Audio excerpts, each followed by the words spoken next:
I'm a little nervous. So thanks, Katie, for asking me to speak this week on the theme of hope. When I first got to Highland Park, Pastor Katie asked me to meet for coffee. And she said, I want to learn about you, I want to learn about your family, and I want to learn about maybe how the church can help your family. If there are any needs that you don't have met, what can we do for you?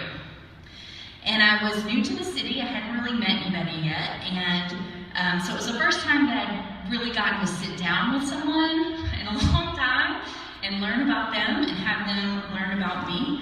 And so I rambled her ear off, I'm sure. I don't think I even had time to eat my toast because I just talked the whole time. So when she asked me to speak this week, she referenced a story that I told her when we went for coffee about when my family lived in California. And to see how the story is kind of like long and winding, my husband read this and he was like, you use a lot of words.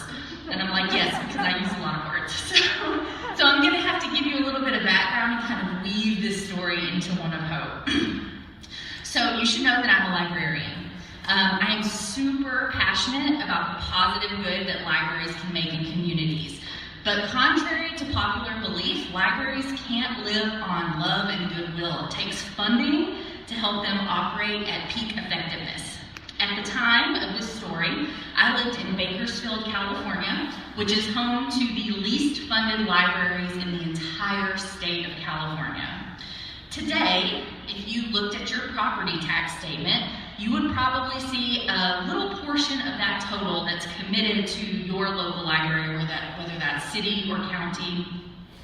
But in Bakersfield, there was no such thing. So each year, the library had to compete with the fire department and the police department and the prosecutor's office, among many, many others, for funding. And as you can guess, it never shook out very well for the library. I spent a little bit of time being really frustrated by this and just kind of like gnashing my teeth at home. And then a friend and I got this crazy idea. Let's run a ballot measure. It would increase the sales tax in our county by 1/8 of a penny, so very, very tiny, and it would be completely dedicated to the public library system. But there is a catch. In California, any new tax, no matter how minuscule, requires a supermajority vote to pass. That's 67% yes votes. That's hard. We had no experience writing ballot initiatives. We had no experience working in politics. We had no idea what we were doing. And we knew it would be really difficult. We knew it would be an uphill battle. But the thing that kept us going was hope. I don't know about you, but I frequently hear this story about how love is a verb. It's not something you feel, it's something you do. But I don't often hear hope spoken about in the same ways. And to me, hope is something that you actively can produce. The times in my life when I have felt the most anxious or sad or hopeless have been the times that I wasn't living out hope as a thing that I had the power to create. So even though we knew that this ballot initiative was a long shot, the 6 months of action that we took leading up to the election were born from hope. Hope in the kind of community that we wish to see. Hope for those who needed the services that the libraries could provide if they had the resources to do so. And so every weekend, I laced up my sneakers and I hauled my boys, I have 3 of them. At the time, they were 11, 7, and 5. And we would knock doors for 6 hours a day, every Saturday and every Sunday. I drove my minivan, often with my kids, all over Kern County to give presentations. That's 8,000 square miles. It's humongous. And I spent my evenings making phone calls and begging people to send us donations so that we could keep going.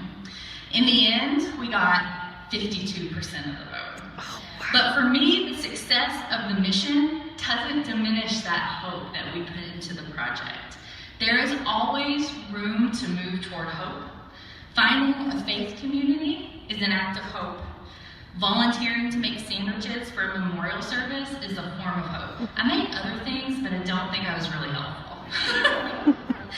Knocking a door or waving a sign at election time is a form of hope, and having children is a form of hope. Hope is faith in action.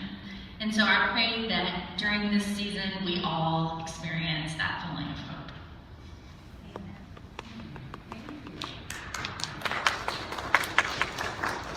Thanks so much, Mandy.